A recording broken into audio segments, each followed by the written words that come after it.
it's a ticket, talking Mazda for the biggest. That's a comma and a comma and a comma, gotta get it, get it. And it's a ticket, talking Mazda for the biggest. That's a comma and a comma and a comma, gotta get it. A comma and a comma and a comma, gotta get it, get it, get it, get it. Comma and a comma, gotta get it, get it. And it's a ticket, talking Mazda for the biggest. That's a comma and a comma and a comma, gotta get it. A comma and a comma and a comma, gotta get it, get it, get it, get it. Comma and a comma, gotta get it.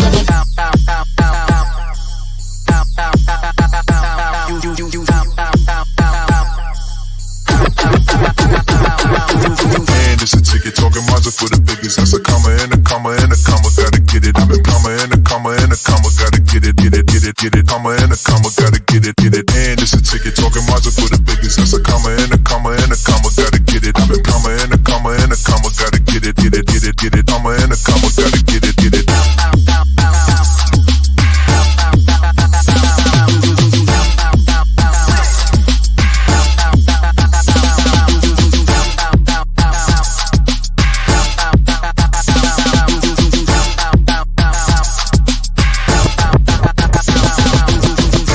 Ticket, talking Mazda for the biggest. That's a comma and a comma and a comma, gotta get it. A comma and a comma and a comma, gotta get it, get it, get it, get it. Comma and a comma, gotta get it, get it. And it's a ticket, talking Mazda for the biggest. That's a comma and a comma and a comma, gotta get it. A comma and a comma and a comma, gotta get it, get it, get it, get it. Comma and a comma, gotta get it, get it.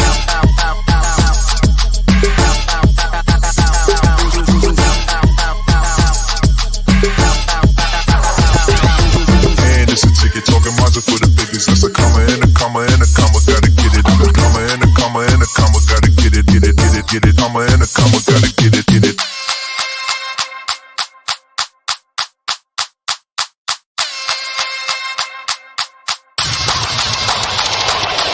And it's a ticket, talking Mazda for the biggest. That's a comma and a comma and a comma, gotta get it. A comma and a comma and a comma, gotta get it, get it, get it, get it. Comma and a comma, gotta get it, get it. And it's a ticket, talking Mazda for the biggest. That's a comma and a comma and a comma, gotta get it. A comma and a comma and a comma, gotta get it, get it, get it, get it. Comma and a comma, gotta get it, get it. And it's a ticket, talking Mazda for the biggest. That's a comma and a comma and a comma, gotta get it. A comma and a comma and a comma, gotta get it, get it, get it, get it. Comma and a comma, gotta get it, get it. And it's a ticket, talking Mazda for the biggest. That's a comma and a comma and a comma, gotta get it. A comma and a comma and a comma, gotta get it, get it, get it, get it. Comma and a comma, gotta get it, get it.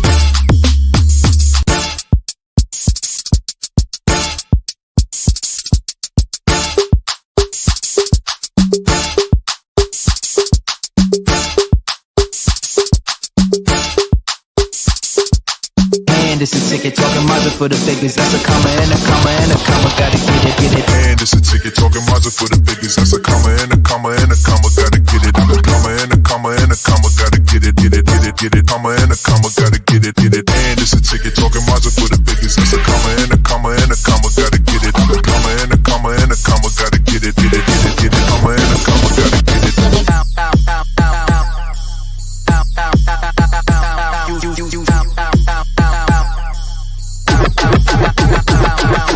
And it's a ticket, talking Mazda for the biggest. That's a comma and a comma and a comma, gotta get it. A comma and a comma and a comma, gotta get it, get it, get it, get it. Comma and a comma, gotta get it, get it. And it's a ticket, talking Mazda for the biggest. That's a comma and a comma and a comma, gotta get it. A comma and a comma and a comma, gotta get it, get it, get it, get it. Comma and a comma, gotta get it, get it.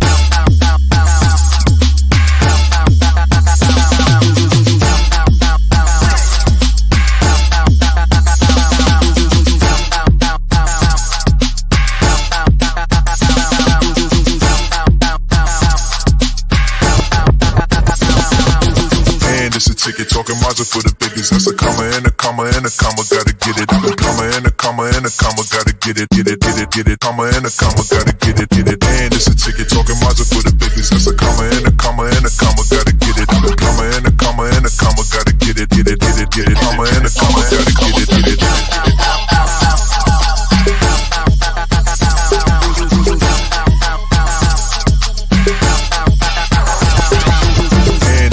Talking Mazda for the biggest. That's a comma and a comma and a comma, gotta get it. A comma and a comma and a comma, gotta get it.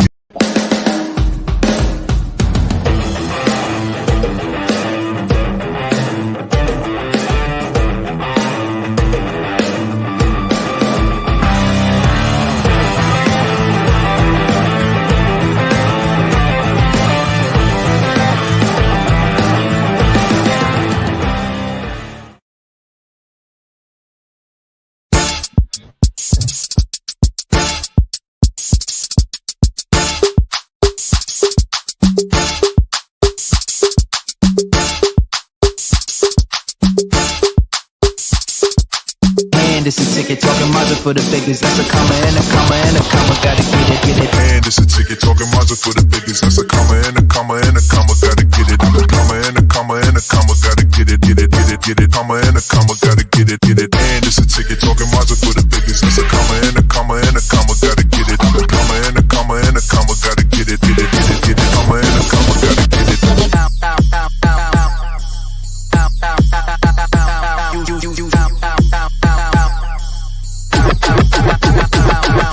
And it's a ticket talking Mazda for the biggest. That's a comma and a comma and a comma. Gotta get it. I'm a comma and a comma and a comma. Gotta get it. Comma and a comma. Gotta get it. And it's a ticket. All right. Welcome everybody to another episode of Head to Head with Brian Parker. I am Yee. And we are here for another week of conversation and therapy, which is what I do. So I want to welcome in my panel. Sorry, Mike. Normally in the green room when the intro is playing and stuff, I can hear it coming through your computer, so that's why I muted you at that time. But don't worry about it. You're good. So let me welcome my panel. We also have a guest joining us in just a second. We've got Mr. Michael Berry. How you doing, sir? Pretty good. Good to be back. Yeah, good to have you. Good to have you. I see my check finally made it, so we got our contract worked out so that you'll actually join us. I'm going to actually say hello to the lovely Lori Parker. How you doing, Lori? How you doing? I'm good, darling. And last but not least, well, not truly last, I think the franchise will be on in just a little bit. He's playing dad right now, so we'll give him that. But we also have Mr. TNTBS, Mr. CJ Jones. How you doing, sir? I'm doing well. Thanks for having me on again. Absolutely, my pleasure. Well, everybody knows we do this every single week. We are streaming live over LinkedIn, YouTube, Facebook. So if you have Facebook and you're not viewing from one of our shared streams from a friend, we also have our Parker Media Group Facebook page that also streams us at the same time. If you are on YouTube, then you are watching us on the Empower TV network on YouTube and on LinkedIn as well. Now, we will also re-air this on Roku tomorrow at 11 a.m. as we always do. And then after that, it will be up on our on-demand on Empower TV network. If you have not added Empower TV network to your Roku device, I don't know what's wrong with you. But you have time to make up for that. I don't know, CJ. I don't know what's wrong with people. But I think that you can actually change your life right now and make sure that you add Empower Network on your Roku device. Why? Because instead of just being able to see us, which we do head-to-head every week, you'll also be able to see Head-to-Head Sports, which just started up yesterday, where we previewed the NFC North, our predictions there, as well as the NFC South. Next Wednesday, we will go live again if you'd like to join the conversation, as we will discuss the NFC East, which is going to be a tough division. We got it. The NFC East, yeah. Yeah, the Giants definitely got it. Yep. They got something. And the AFC East, so those Buffalo Bills and such up that way. So we'll talk about that. What we're going to do is that we have 4 shows right before the beginning of the season. So we'll preview 2 divisions each week until we get down to September 11th weekend, which will start some good old-fashioned NFL football. Going all the way, Giants? All the way? No. Playoffs? Yes. Well, playoffs, yeah, because all you got to do is win your division. So, I mean, yeah, you got a shot. As long as Daniel Jones doesn't turn into Jameis Winston of the Tampa Bay days where he throws 30 touchdowns but 30 interceptions too. So keep the turnovers down. Saquon's not starting immediately, so y'all got some issues too. Everybody in the NFC at least has issues.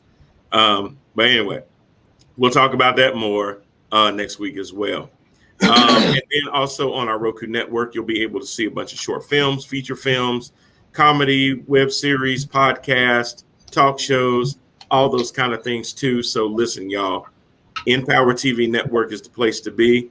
If you are a video content creator and you would like to have a place other than YouTube or Vimeo to be able to air your content, please reach out to me at theparkermedia@gmail.com, and we'll definitely try to make that happen. We're always looking for new content to be able to put out there. As you know, a lot of people are moving away from traditional cable. They're cutting the cord. They're going to Roku. They're going to other streaming services for a lot of their content. So this is where we're able to reach out. Roku has over 75 million subscribers, and that way you can get your message out there. If you have a good service or business and you want to come up with a 30 to 45 second ad commercial, please reach out to us. We can make that happen too. We'll even stream it on our shows, our pre-shows, as well as Head to Head Sports and Head to Head with Brian Parker. So just paid all the bills. Let's get into it. All right. Actually, I don't have any bills, but if I did, I had just paid the bills. So anyway, I really was not sure where we were going to go this week with subject matter. Sometimes there are things that happen the day before or 2 days before, and it kind of, pulls on me a little bit, and I kind of give in and go in that direction. Well, honestly, it has been a matter of hours. And what happened is that I need to stay my tail off Facebook, for one, because I should have been working. But, just took a little break and just started scrolling through, reading some comments, and just could not believe how willfully, and I hate to say the word ignorant because some people just don't understand what the word means, but misguided people have become with COVID and vaccines and proving your vaccination status and things like that. And I know we spoke about it a little bit last week as well, but one person I knew, for instance, had reshared a post where somebody gave a scenario, and I put it in our chat. That basically was the synopsis of someone goes to a restaurant and, they basically go to the restaurant and they say, okay, we'd like to be seated. And they say, sure, no problem. Just need a proof of vaccination.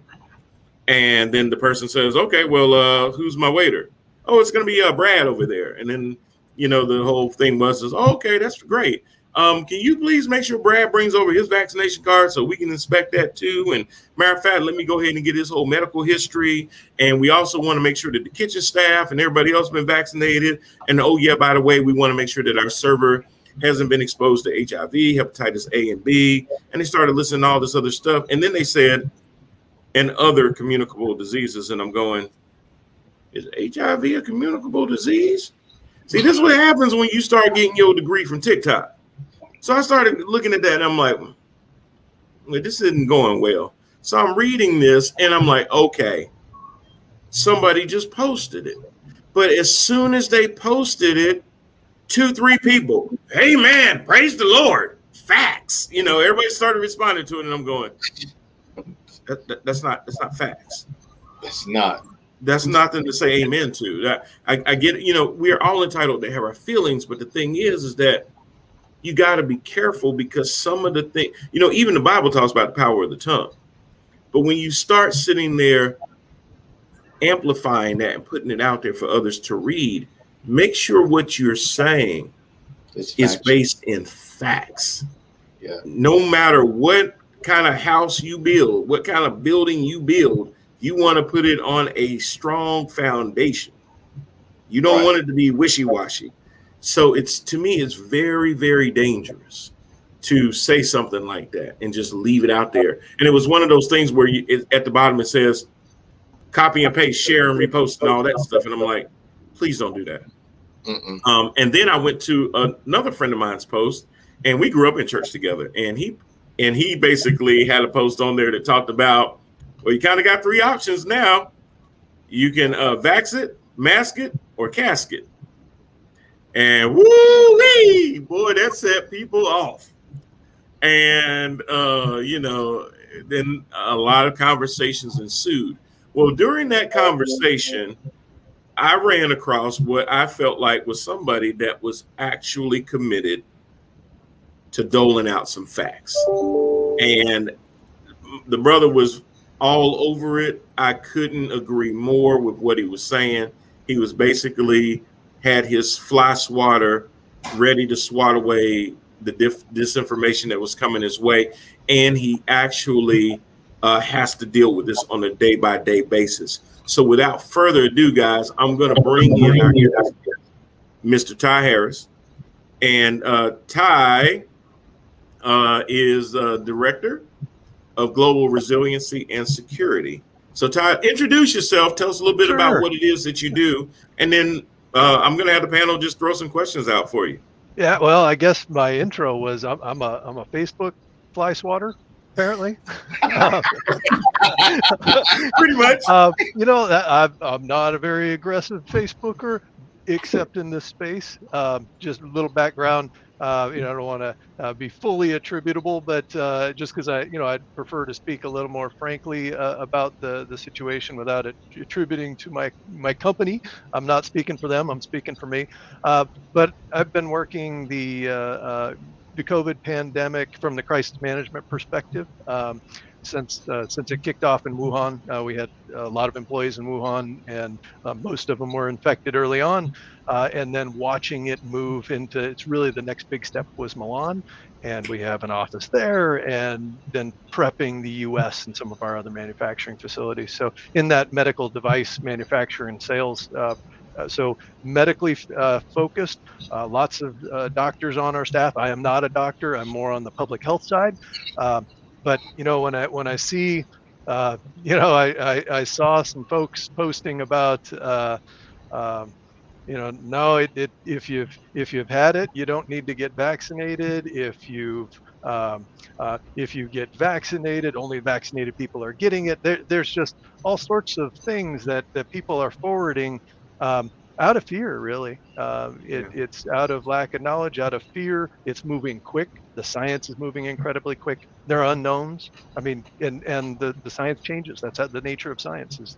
Is it's right until it's proved wrong. I happen to be on with a company that's at the forefront of trying to understand it. If we can't get into hospitals and sell devices, we can't save lives, and we can't make money.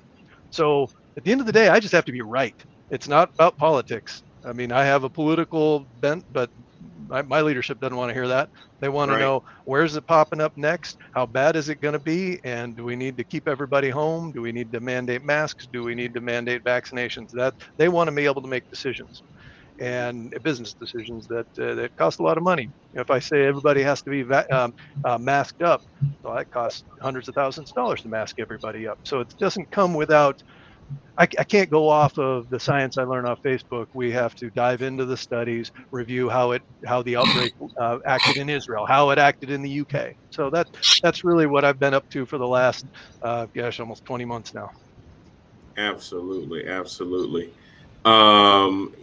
It just kills me. And, we were talking before the show that, COVID simply doesn't care about your political leanings, your religious beliefs, or anything like that. And it's really one of those things where it's just going to take you out, or it can have very, very deadly effects on people. It may affect people differently because we're all different, but the truth of the matter is that we don't want it to spread. We want to make sure that people have the right kind of information. And I was telling you earlier, I'm just so amazed by how these PhDs from TikTok and YouTube and Facebook are now more credible than someone that, goes to Johns Hopkins or some of these other places and gets their medical degrees, or, they get their science degrees and things like that, how that is now becoming more credible. And I know a lot of it is that people are getting fed the things that they want to hear. But I was so glad to hear you put in artfully words, no, this is why this isn't true. This is why that isn't true. Talking about comorbidities and underlying conditions that can lead to a lot of different things. Well, I heard that somebody took the vaccine and 2 days later they dropped dead.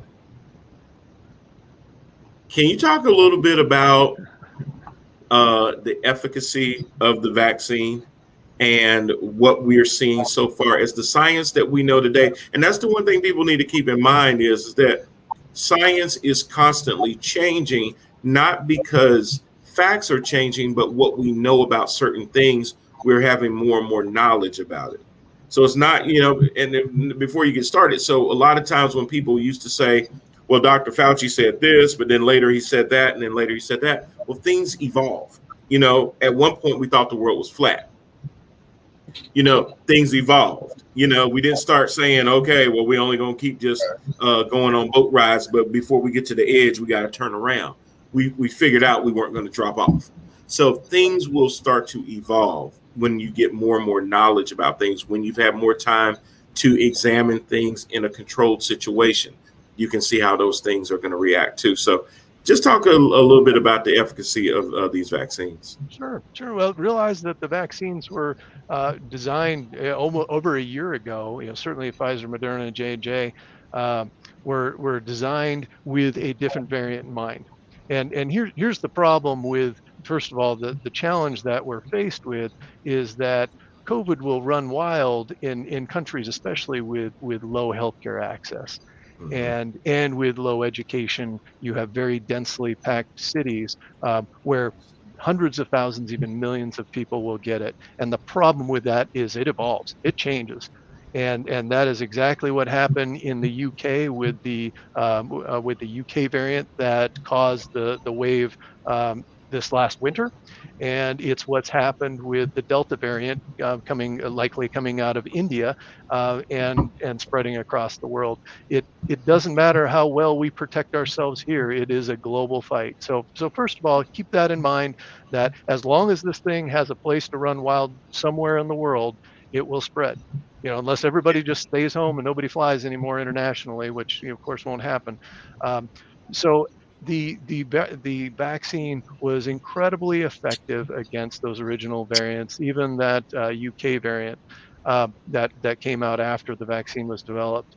I went back to traveling. I was fully vaccinated in February and felt very comfortable. I take care of my elderly parents, so I can't bring anything home. They were vaccinated. I'm vaccinated. Everybody, my kids are vaccinated. We're good. So I thought, and then watching and looking at the study, we have teams in India, and hearing that their vaccinated families, because they do have a vaccination program there, were getting sick. And then hitting the UK, and it blowing it in the UK is at that point had a higher vaccination rate than the US, and they were still quite a bit of spread. So what effect, if any? Okay, so why do I need to get vaccinated? Well, the other thing that was coming out of the studies in the UK, coming out of the studies in Israel, where the vaccination rate was very high, was that vaccinated people weren't ending up in the hospital. The number, 97% of those in hospital were not vaccinated. And that number happened to follow into the UK, about the same number. And this is, okay, well, that's from the media. I don't believe anything they say. This isn't from the media. This is from medical professionals. We have manufacturers and sales folk on the ground in Israel. It's coming from them who are referring those studies. Our doctors are reading the studies coming out of those public health departments. This is not, I'm not getting my info from the media. This is from public health professionals on the ground. And hearing those numbers and then watching it happen in the US. So it's spreading across the US. Hospitals are filling up. With whom? The unvaccinated. It's simple as that. Very small percentage of folks that are vaccinated are ending up in the hospital. By and large, they are not the ones dying. They're not the ones taking up ventilators. And it's really important is what happens. And Sweden got some good press originally. Said, hey, well, we didn't do anything. And look, we don't have a problem. Until it blew up, their hospitals filled up and their death rate went through the roof. Like 12% of the people in the hospital ended up dying. That happened because their hospitals, when it doesn't matter how first world you think you are, when your hospital's still up and you can't get on a ventilator, you're going to have some problems, and that death rate goes up. So that is why it's still critical to get the majority of people vaccinated, get as many people as possible.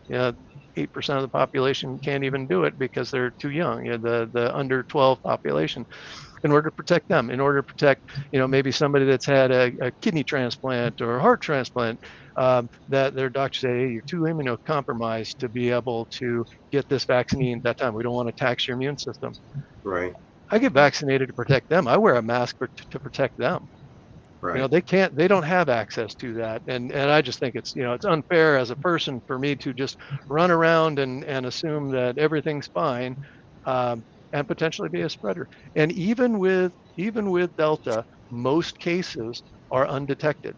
I use and sorry to geek out on this for a minute, but in the first, in Europe, in developed countries, I use a 5 times multiplier. CDC uses the same number. Whatever the number is advertised, multiply it by 5. That's the actual number of cases in the country. Right. Are asymptomatic.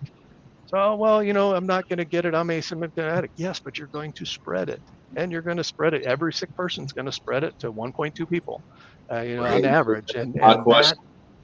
Yeah. That was going to be my question. That was going to be one of my questions. I didn't mean to cut you off. No, go for it. I was just about ready to ask you. Even for the ones that are vaccinated, how do we still basically combat the spread, because you don't know if you're a spreader. Right. Like another panelist that's about to come. That's Brian's brother Jermaine.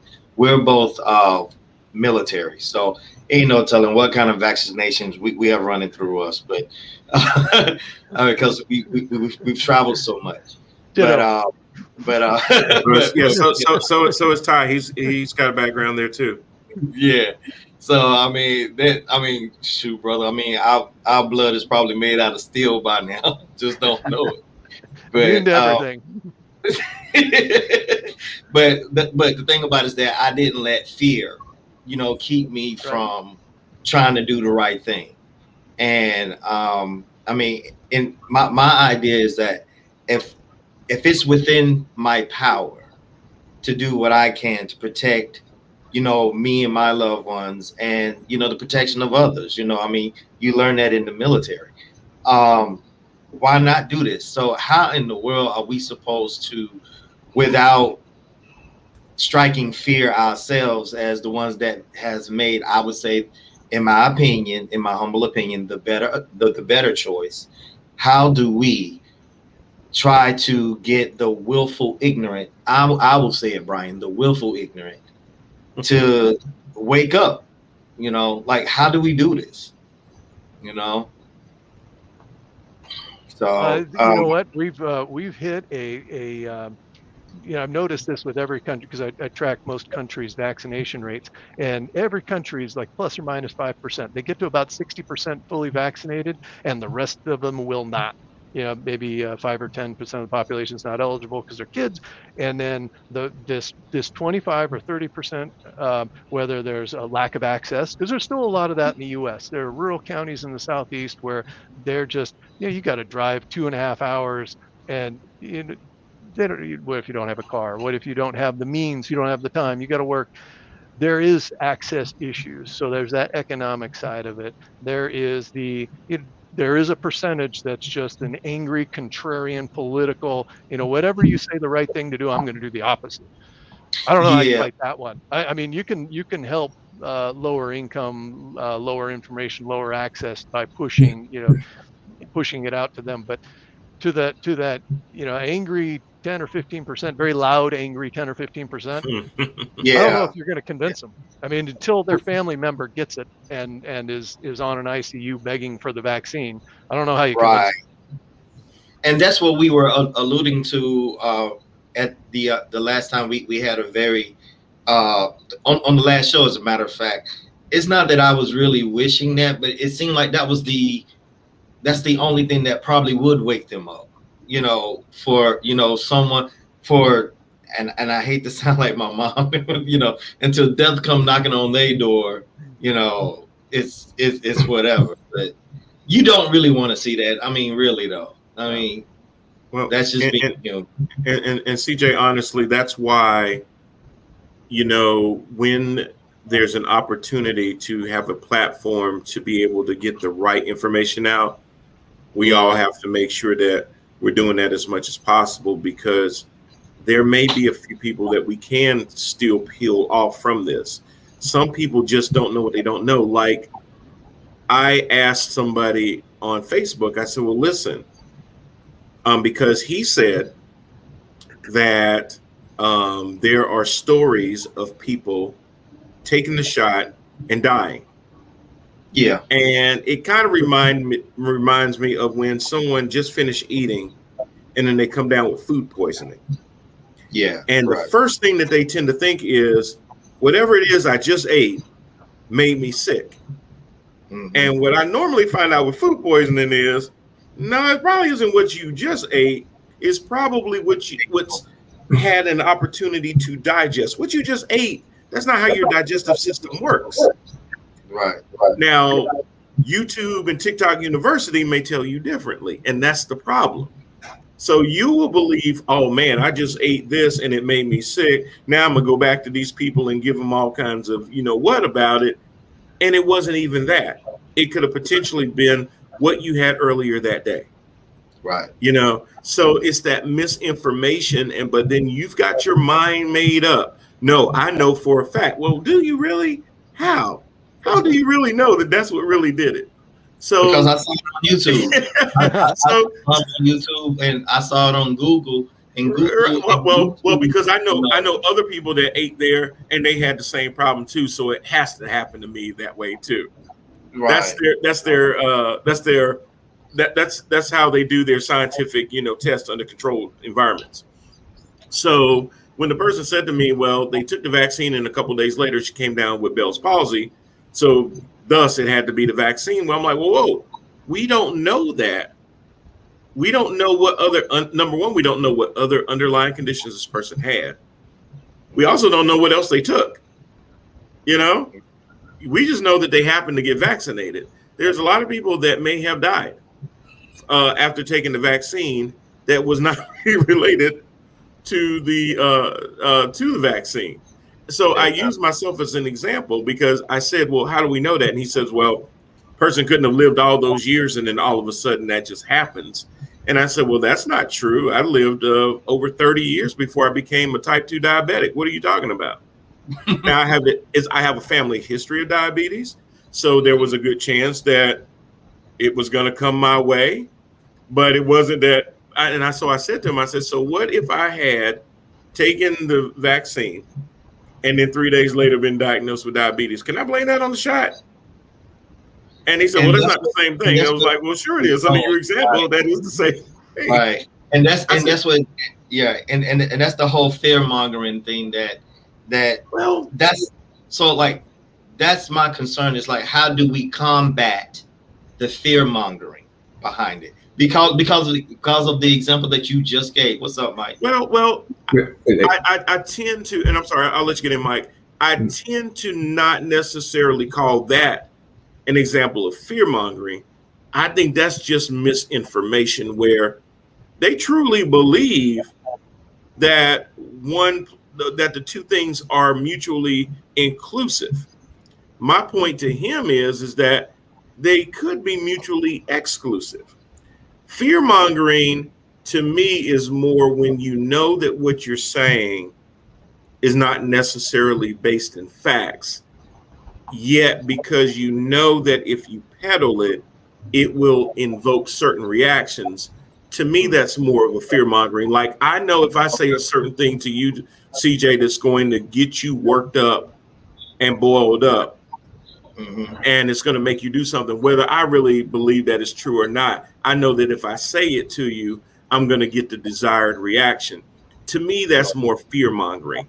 Now, it may have the same result, but I think the fear mongering is more of a motive based than if you just going around with misinformation and you believe what you're saying is true and you're just spreading it. That's what I'm seeing a lot on Facebook is that people are hearing things and they're believing it, and then they're just passing it on as if it were true. Hey, Mike, go ahead and jump in because I know that you had a comment. Yeah, the conversation is about how do you get people who don't want to get vaccinated to actually be vaccinated. I think that at some point next month or whatever, when the FDA finally fully approves Pfizer and people can get the shot at the doctor's office and things like that, I think that you'll see a spike of people actually getting vaccinated at that point. My question has always been is, at this point, the vaccine has been out there for a while. What's taking the FDA so long to actually give it full approval? That's my question. I've always known, and Ty, I'll let you jump in on that too. I've always known the FDA always drags their feet on approving any kind of drug. What people have to realize too is, because I get this all the time, is people will say, well, they came up with this vaccine pretty fast. And I'm like, according to who? Right. So again, fast, is that your perspective, or is that based on a fact that you know the normal turnaround time for vaccines and that potential strains had already been being worked on and they just kind of had to tweak it to what they were facing with COVID-19? So when you've already got people dying and falling out and stuff like that, yeah, we're going to try to come up with the vaccine as fast as possible. And I think the other thing too is that people confuse something being pushed through the emergency defense use as being equatable to experimental drugs. Ty, can you speak on that? Because I think absolutely. I think that people kind of conflate the two, and there is a difference between that. Well, the biggest reason, normally vaccines take longer to roll out, absolutely. But the biggest reason they had to have the emergency use authorization was to co-manufacture. So before any approval happened, they were already producing millions of doses. Had they not done that, we would only be getting our first vaccinations now. So thank goodness there was an emergency use authorization. I'll speak to another piece of this, and this is something I know a little bit more secondhand from the source, because being in the pharma biotech industry, we do a lot of benchmarking, especially in things where we're not competitive, like resiliency and security and pandemics. I've talked to the Pfizer folks, talked to the Moderna folks, and the number of tests, their sample sizes in order to get it released. Normally, when they're doing a vaccine study, it's like 5,000 people. They were doing 30 to 50,000 person studies on this. Wow. Massive studies. So these vaccines were actually far more studied in a much more compressed time frame. The other thing they were doing is, before it was even proved, before those studies were complete, they're already manufacturing. They could have, if it didn't work, and there were probably companies that manufactured vaccines that had to throw it all away, they would have chucked it. And the reason they could is because the government backed the research, and so they weren't going to lose money. So they, Pfizer, Moderna, a lot of folks put a lot of money at stake, and fortunately we're able to take an existing modality, that RNA modality that is being used right now for Pfizer, Moderna, that's been around for 10 years. They just tweaked it. The other piece to that is it doesn't leave. So the other fallacy is that somehow it's going to do other things to your body. It's going to affect fertility. It's going to protect, if you're pregnant, it's going to impact the baby. It doesn't actually leave this tissue. What it does is, once it's in that muscle tissue in your arm, it drives the body to respond. That's it. It doesn't have to become systematic. It just needs to get the body familiar with this so it develops the antibodies against it. That is something that happens independent of the fluid that is put into your arm, which is very small amount. Doesn't really do anything. So it's not systematic. It drives a body's response. And that's why it's so successful. Vaccines are not normally this successful. Hence the reason why when people confuse the two of this is to help your body immunity system get stronger, or to be able to at least recognize what's going on so it can fight it, rather than just be like, hey, this stranger came out of nowhere and now your white blood cells don't know how to fight it. Right. So, and they are confusing that against actual cure from it. Like, I will never get it. I think we lose people in that. Like, yeah, you're vaccinated. That just means that the body will probably recognize this particular strain, and it'll know how to basically keep you from going 6 feet under. But I mean, according to your own body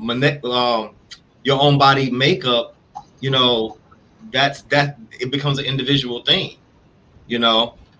And so, I mean, I guess what my focus is that we just need to try to come up with a way to get people on board. Okay, first of all, this is not a political thing. Like, every time I turn on Facebook, because I pretty much stay in Facebook, y'all, but it's always politicized. It's, you know, the right this, the left that, and evil versus good, and all this other stuff. And I'm like, a disease don't have a political preference. It doesn't do that. Sick is sick. Health is health. How did we blur that line? It wasn't even a line to blur. So I mean, how did we even politicize this, Ty? I don't know if you got a. Well, I've got a theory on that. CJ, I got a theory on this, and I think it comes down to, I mean, people are angry. They're angry at politics. They're angry at COVID. They're angry about how the economy is shaping out. They're angry about racial divides. There's a lot of anger, and it was fomented in the past. I mean, obviously, the previous 4 years, there was just an engine that took what anger was out there and spiked it. And what do you control in your life? Oh, you're going to make me that one thing, you know, my ability to walk around, my ability to do whatever I want. Now you're trying to control that too? No. Yeah, it becomes that contrarian attitude. I'm just going to say no to everything. Whatever you say is good, I'm just going to say no because I'm pissed. And the bratty kid. Right. They're just angry at the world. There's a lot to be angry about, but I just look at it as in the same way as I do charity. You know, I wear a mask to save kids that can't, you know, God forbid that I'm carrying it around. I don't want some kid to get it because I was, you know, too stubborn to wear a mask. It had nothing to do with my freedom. It has everything to do with, you know, it's, you know, giving money to a charity or giving your time to a charity doesn't impact your freedom. Matter of fact, it's an expression of freedom. Wearing a mask is an expression of, hey, I see it as a sign of selflessness. See somebody in a mask. Thank you for doing that. You know, nobody else is wearing a mask, but you are. Thank you. You're just that much more righteous than all these other people that refuse to.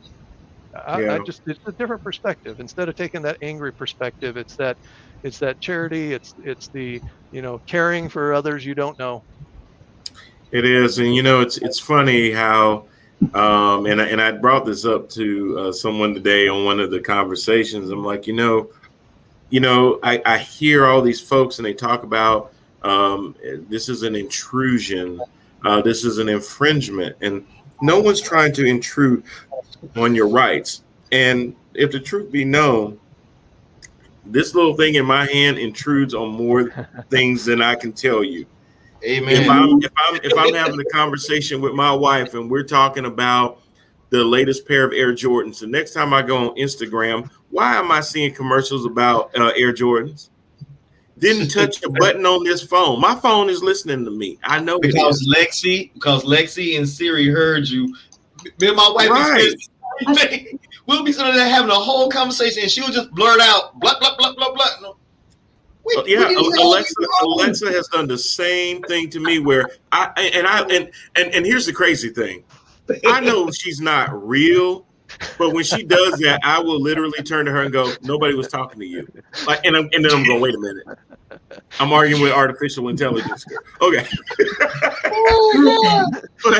but the fact that we give up and then one of my friends had made an observation, and she probably should have known better, but she just happened. But what she said was kind of true. She's like, it's funny how a lot of folks will willingly give their DNA to Ancestry.com to find out their roots and everything else. Y'all don't ever question what they do with that DNA, but you Right. worried about getting a COVID shot. Oh my! I mean, And I'm going, yeah. the comparison is just like mind blowing. I mean, you're like, wow, you're willing to do this. So You're not willing to do I just that. want people to relax, because at the end of the day, like what we're all trying to say is, we want you to live, and we want you to understand that just because I'm vaccinated doesn't mean that you not being vaccinated. Now, Ty, tell me if this is right, because this is what I said to a person. I said it does matter whether you're unvaccinated, because the way the virus works, it needs willing hosts. So if it has a bunch of hosts that aren't vaccinated, that's where Delta came from. And who's to say, just because I've been vaccinated against COVID-19 and it has been proven effective against the Delta, who's to say that there's not another mutation or variant that could come as a result of the unvaccinated, that these vaccines that we've taken may not hold up against? That's absolutely right. And there is definitely a lot of leakage into the vax population. And that's happened in my personal orbit as well. A family, they had a reunion of 10 people, 9 of them got it. They were all vaccinated, but they were in an enclosed space. There is greater protection if you are vaccinated, and the number is roughly 8 times, but it is very dependent on how you catch it. Right. And if somebody brings it into your household or into a conference room, or you're in an enclosed space, even though you're vaccinated, you're still likely to get it. But you're not going to go to the hospital. You're almost certainly not going to die, and you're not going to take up those critical assets in the hospital. That's so Absolutely. my important, point. 'cause That's that kills my people. point. That's That's killing my people. point. It's not Yeah. just killing people with COVID. It's killing people who have to delay their heart disease, or their bypass surgery and their pacemaker surgery, because they can't do that because the Right. ICU is full. Or, That, I mean, that is killing who people. would want to know that because somebody in their family had a heart attack, they were not able to be seen because the hospital is full? Right. They've got to go across town to now be seen. And a lot of these things are a matter of minutes. And you can't even go to where you need to go because all of the ICU beds are being taken. All of the other beds are being taken. Elective surgeries are being put to the side because of this. So being unvaccinated can affect so many other people than just yourself. I think the biggest picture to take away from this is it ain't about just you. Right. I'm sorry. Go ahead, Lori. I'll get off my soapbox. That's okay. I have an example with something that actually happened for someone who had politicized their particular stance on receiving the vaccine. I work in an industry that is actually working with the public, and at the time they had I had reached out to all of my employees and asked them if they were actually being able to offer the vaccine if they wanted to take it. An individual stood on his soapbox, told me a whole bunch of things, told me that it was against his right, very angry, whole about that one. Thank you. So let me fast forward. Unfortunately, as I said, because I work in an industry that is actually working with the public, and I have to do, and I found out this individual had actually contracted COVID-19. And had to be hospitalized, had made a choice not to take the vaccine, told me this one stood on his stance, but unfortunately had to be rushed to the hospital. And I also had to conduct contact tracing because I had to make sure that he wasn't infecting other people, touch things, all of that. So in trying to find out those details, he's actually in the hospital, and me trying to get those details from him, and speaking to him about this, in my own personal opinion, from what he had his stance before, because he was actually attending a social gathering where he was in a tight space with a bunch of people, that's how he actually got it. And he was not vaccinated. Wow. So it's a matter of being that you are protecting other people, regardless of how you feel like it's against your right or your right to do anything. I was like, at the end of the day, you're still preventing other people or preventing your rights to do what you need to do, because you are making other people sick. And then you're taking up critical health beds for those that really need it, which is people who have been in car accidents, who have heart failure, who really need those resources. And did I feel kind of bad? I felt bad you got sick, but at the same time, I don't, because you made a choice. I'm on my soapbox, sorry. And you don't own the risk. I mean, if you owned your own risk and you couldn't spread it, fair enough. Don't get vaccinated, but you don't. Right. You're likely causing pain to other people. And you brought up another thing. I just wanted to touch on this one point is having previous versions. So if you got COVID before the middle of July in the US, you are not immune to Delta. Exactly. And matter of fact, nobody knows how immune you are, because first of all, to your point earlier, Brian, everybody's body reacts differently. Those level of antibodies, depending on how bad you have it, vary all over the place. It's not like the vaccine where it's very high and then slowly declines. It's maybe there's a spike and it drops down. It's different in everybody. And we're seeing a lot of people who had the original variant or subsequent variants still get Delta. In India, it actually, it really wasn't advertised, but they 55% of the population in Mumbai had an original variant. Not very, it was one of the very original ones. And so not a lot of people got sick, not a lot of people died. When it came back with Delta, that same population got Delta. So it will transfer. Even people who have had it need to still get vaccinated. So important. And they found actually those people who have had it and get vaccinated are even more protected from Delta. Right. Mike, you had a question? Nope. Okay. How's real estate going right now with everything going on with COVID? It depends on the area that you're in. Right now, the real estate market in New York City is actually picking up because people are moving back after they all fled. I wondered when that was going to happen.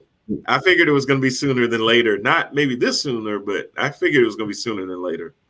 Are they coming from Charlotte? Not yet. Because I would appreciate my elbow room back. Well, we'll take the Walkers back. I think Brian is trying to make a secret plug to go back because I made him move here. So Look, Charlotte is very nice, but I do miss New York City from time to time. There's certain things. Now listen, in a couple of months when the weather starts to change, and I look at that snow shovel that we brought down to North Carolina for some reason. I'm not gonna miss it that much. Y'all messed up my little weather, man. Listen, about 20 years ago, I would brag to my cousins and my family, being like, and we would visit each other, visit each other. And so that would be the reason why they would come down, because y'all got all 4 seasons. Like, this is really nice. And then they introduced me to the mud season. I didn't know what that was. And I was just like, oh, well, you know what? I'm gonna keep myself down here in Charlotte. Okay, I'm good. Wow. But we lost our Southern hospitality because of this massive movement of the banks and different things like that. So we are no longer as hospitable as I grew up and as I remembered. So yeah. So you're saying the sudden migration is a variant of what it is. It's a variant in its own right. Something about those variants. They're not like the original, are they? I trust. I get it though. I understand. The city mentality. Because not everybody that smiles in your face is really your friend. I get it. But I don't want to necessarily have to live in that environment. But I appreciate the lesson though. There you go. Well, listen, hey, Ty, I appreciate that you were able to give a lot of your time. I know you're in California, so you're 3 hours behind us. And, anytime you want to come in and, join the panel to talk about that or anything else, we would definitely love to have you. And I mean, yeah, if you got anything that you want to leave us with to kind of think on, bite on, the floor is yours, my friend.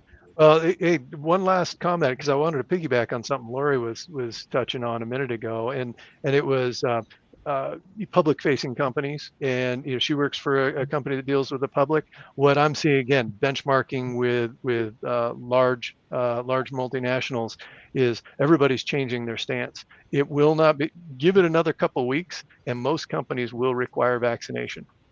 Or as a if you want to keep being employed with this company, and this is outside of the medical space, this is going to be retail, particularly corporate environments. Nobody's going to come back if I don't know the guy next to me is not vaccinated and wearing a mask, until the risk level is much lower. So that trend is coming, and there's going to be a lot of angry, that 10% that's really angry. They don't even want to talk about it. They're going to have a tough choice to make, because they're going to have to go find something else to do, because companies will not tolerate that behavior. They're just seeing too much of it. And then the other thing is we're, one of the things that I have to do is just on the predictive side. We're still on the upside. Fortunately, this kicked off in Arkansas, Missouri, and they're just now seeing the peak. Delta's not coming down as fast as the previous variant. So we're going to be stuck with this into September at rates pretty high. And I know everybody's tired of it, but man, just keep the masks going and protect your friends, protect your family, protect people you don't know. It's charity. Yeah. If for nothing else, do it for charity. I like that. Yeah, we're actually going back to mask mandates here in Charlotte. They just announced it yesterday, and it'll take effect in 10 days on the 28th, where all public areas, you're going to have to wear a mask.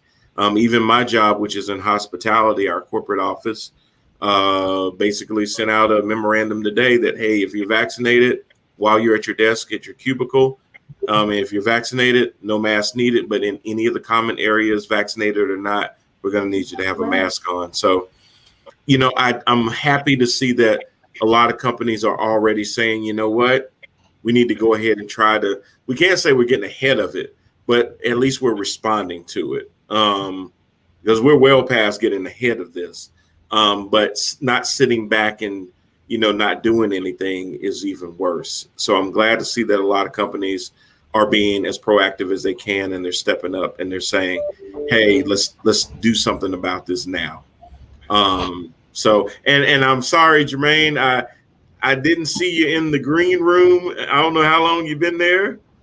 Ty has joined us today, and I was about to let him go, but if you've got a question for him, by all means. No, excuse my tardiness. I was on a Zoom call for my kids for band. It was riveting. But after I got off of that and I was driving around, I was actually able to watch the show, and Ty, lots of great information. Thanks for coming out and putting that information out and stuff. I loved a lot of what you said, especially like a lot of this stuff is being driven by a lot of hate and fear. And that's my big overall arching thing for a lot of bad things in this country is a lot of fear. And that's how we spread misinformation around, is that we don't know, we're afraid. My aunt said, I heard this, and rumors and stuff. So to have somebody come on and articulate what's really going on with the variants, really bringing in the international scope of it, that, we just can't fight this at home. That's why our participation in the WHO has been so important over the years and stuff.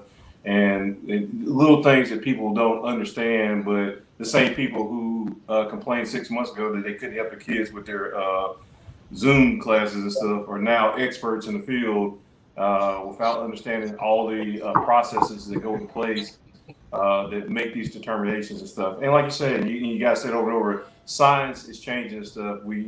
We don't just stand on the laurels of things that we discovered. We continue to challenge and make sure those things are true. That's why the information changes and stuff. So yeah, thanks for coming on and saying that. That's my wrap up. I was listening.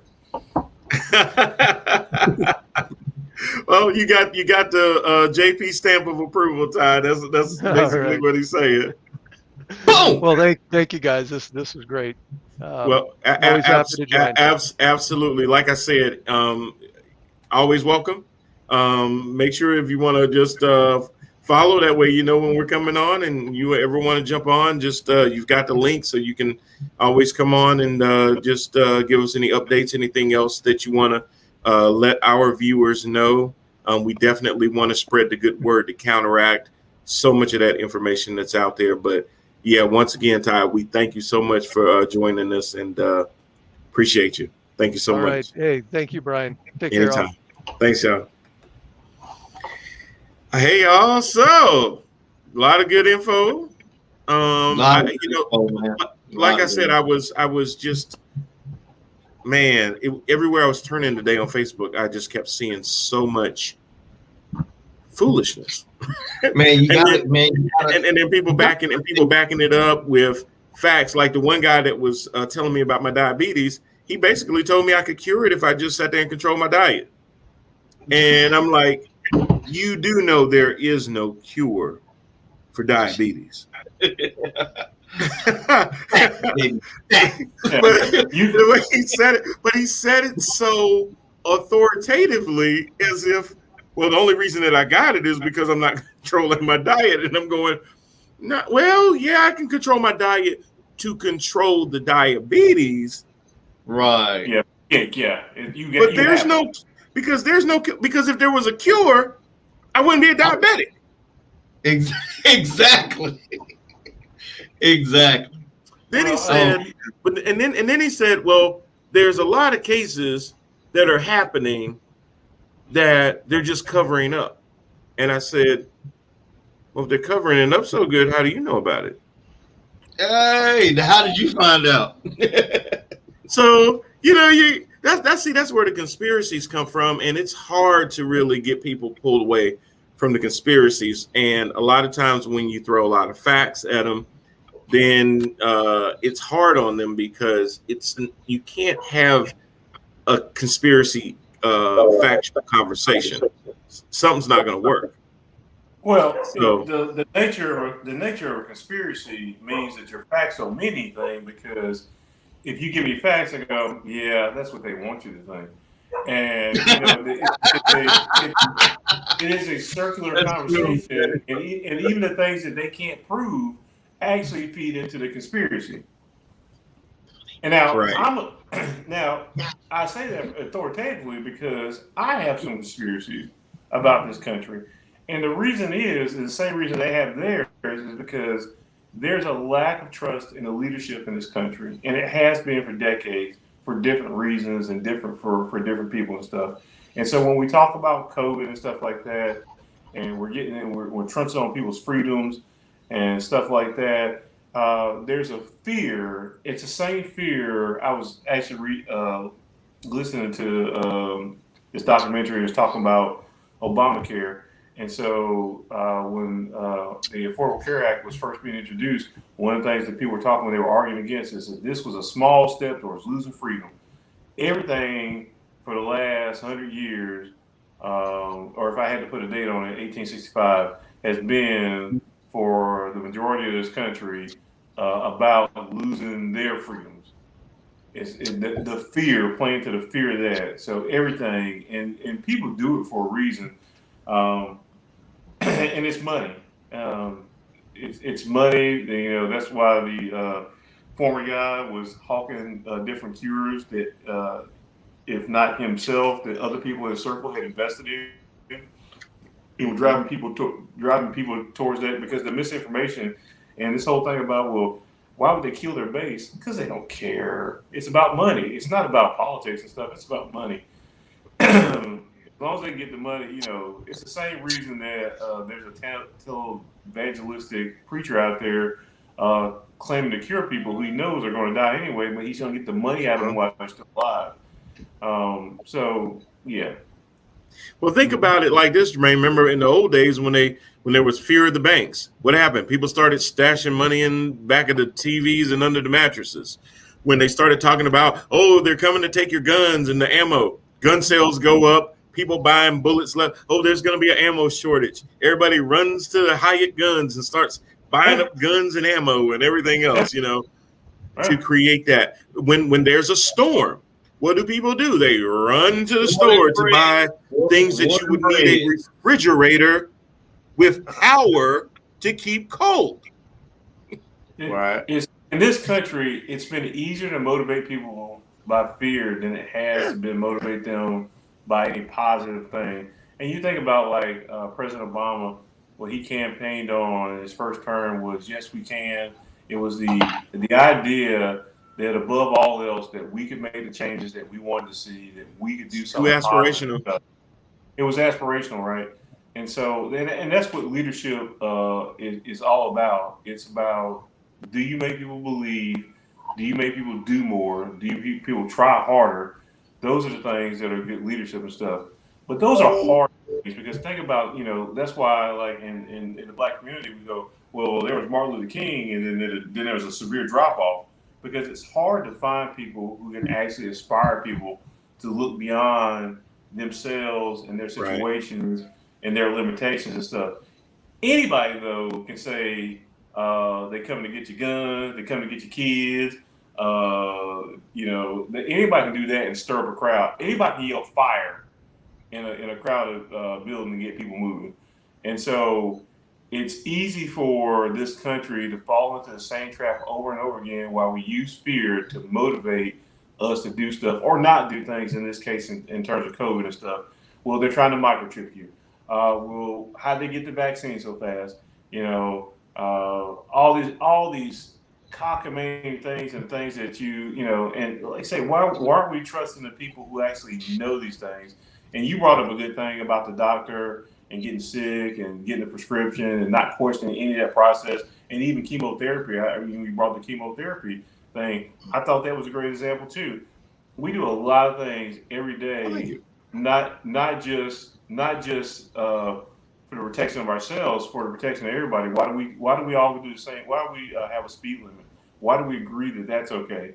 That it's okay to put up traffic lights and stuff? Because we understand that order and discipline and having reasons for doing things, and not just about ourselves, because if it was just me, I want to do 100 because I want to get where I'm going and stuff. But I understand there's a speed limit and stuff because everybody's out here together and stuff.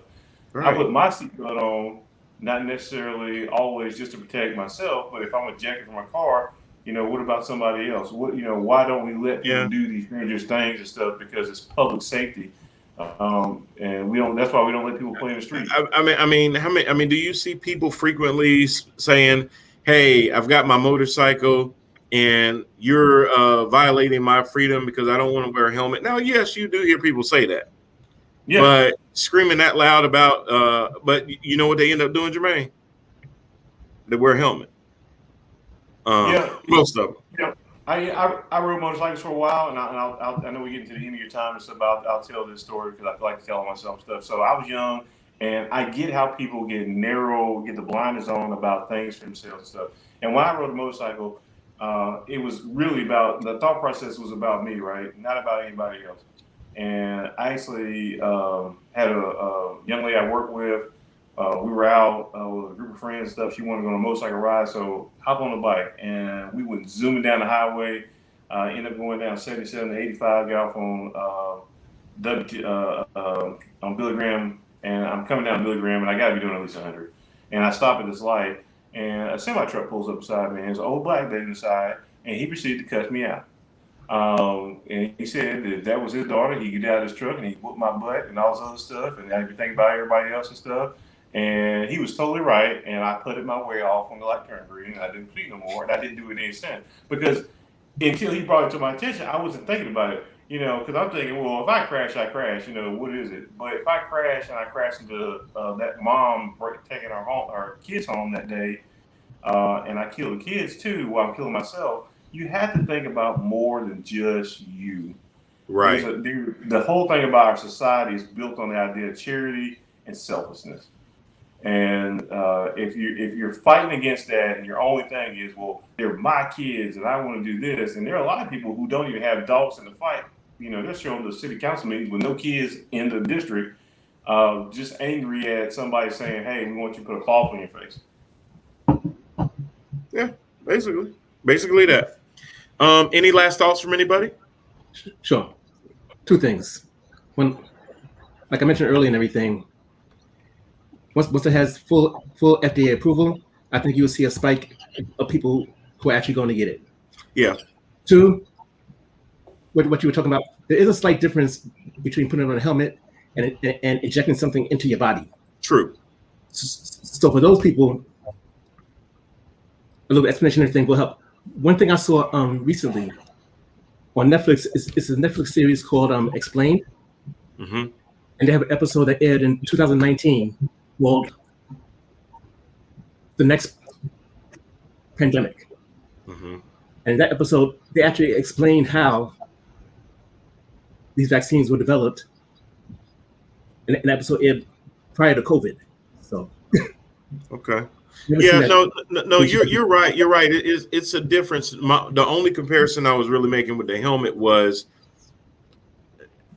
there being rules to certain things. But you're right. If you're putting something in your body, but the whole thing is that you're being mandated to do this for protection, kind of like with the seatbelts, kind of like with presenting shot records at a school to prove that you do not have measles, mumps, rubella, all these other things. When you join the military and you got to take all these vaccines just to be in the military, when you fly to different countries and you have to take vaccines, when you travel to different countries, you have to have a passport to prove you are who you are. All these different things are mandated, and we question absolutely positively none of it.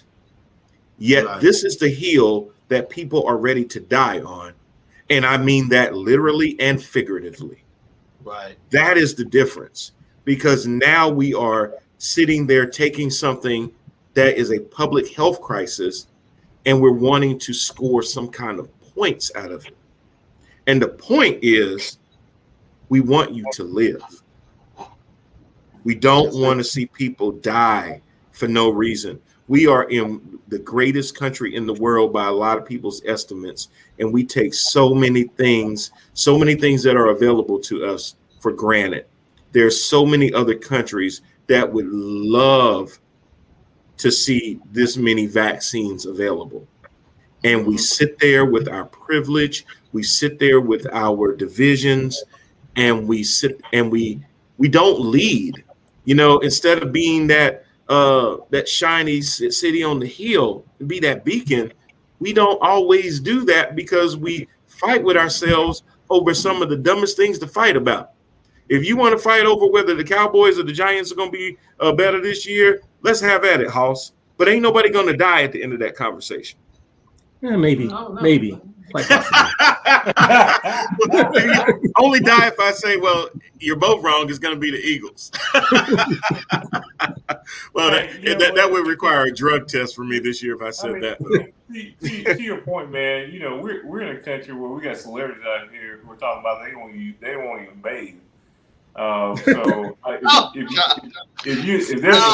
if there's a segment of people out there, and quite honestly, without going in too hard on that subject, we already knew. We've been talking about it. We've been talking amongst ourselves for years. Every time we're like, y'all like y'all at work and we don't know. We know. We know. We've been talking about it. We're like baloney. Wet dog. Yeah. Oh, we've been talking about it for years. But yeah, but when you got a segment of people, and I would bet all the money that I got, ever had, and will ever make, that those same people who are afraid of a little soap and water fall into the same category of I'm afraid of what's in this vaccine and stuff. I would bet money on that too. But like you said, we should be leading the way. Hopefully, conversations like this and having guests on, they have some expertise, and maybe some people will take some credit and something from that. Maybe that helps. Maybe this shows one of the first things somebody gets on YouTube today. They see it and they go, "Yeah, well, maybe that changes my mind." If we get one more person vaccinated, I'd be happy with that. Me too. Amen. All right. Well, I'm gonna leave it there. Awesome thing.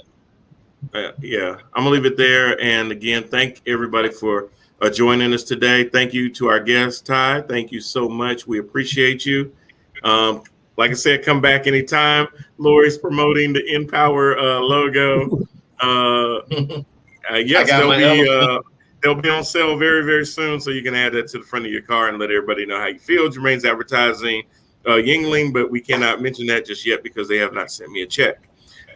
Exposing elephants, baby. Exposing elephants. Yes, sir. So listen, I love the conversation. And like I said, at the end of the day, I want as many people to live as possible because I need my ratings to go up to. No, I'm just kidding. I'm just messing.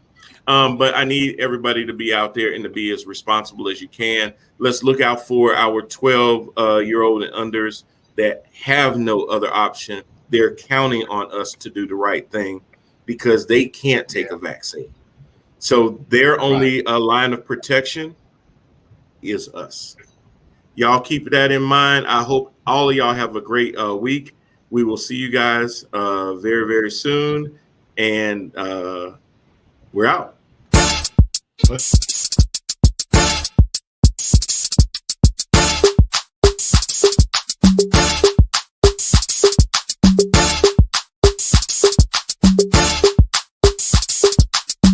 This a ticket talking Mazda for the biggest. That's a comma and a comma and a comma. Gotta get it. And it's a ticket talking Mazda for the biggest. That's a comma and a comma and a comma. Gotta get it. I'm a comma and a comma and a comma. Gotta get it. Comma and a comma. Gotta get it. And it's a ticket talking Mazda for the biggest. That's a comma and a comma and a comma. Gotta